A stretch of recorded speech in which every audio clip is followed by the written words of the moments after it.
Let's meet the playwright, Coni Koepfinger. Hi, Rob. How you doing today, Connie? Wonderful. Glad to hear it. She's a playwright, librettist, artist, and educator. Coni Koepfinger is a creative director and host of Airplay.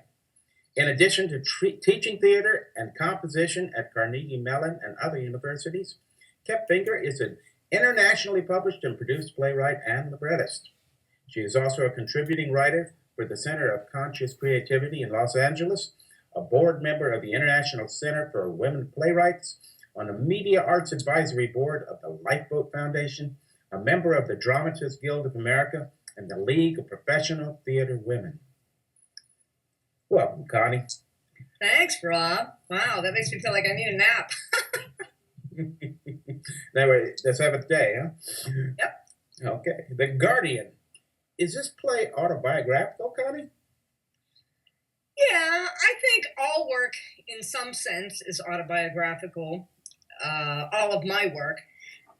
And this piece specifically, yes. Obviously, I'm not in a mental institution yet.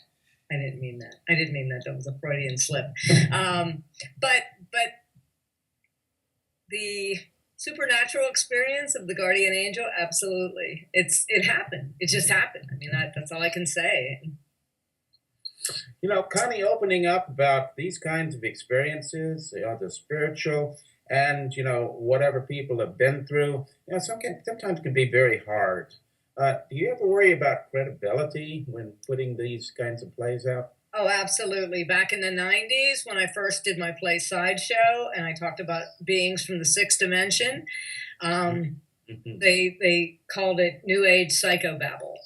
And I think I was New Age before it was fashionable to be New Age, because I refused to not speak the truth. And the truth is that we are spiritual beings. We're not just this body. We're not just this mind. We are the spirit. And there's a spirit that connects us all. It's the spirit of creativity. It created the whole world. And that's what it is, whether you call it religious or you call it supernatural. To me, it's natural. I live in that world.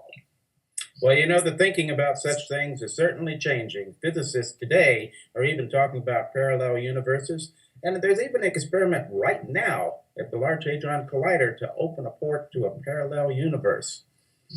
Cool. I'm on board, man. I've always thought that the creative process, and especially the theater, you go into the theater. I mean, Lily Tomlin talked about this with her space chums in Signs of Intelligent Life in the Universe.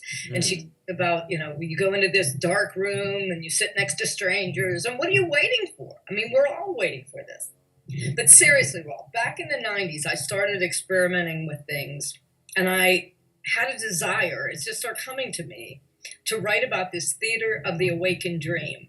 And the theater of the awakened dream is a genre, a metadrama genre in the theater where you can explore these topics and write about these things. And back in the 90s, I started this Theater of the Awakened Dream, the New Consciousness musical theater.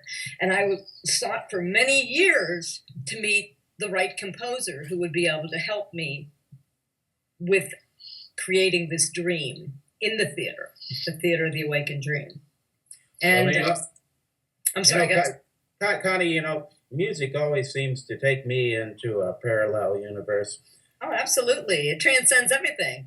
And that, when I met my partner, Joe Eisen, it just happened so naturally that we started this Theater of the Awakened Dream.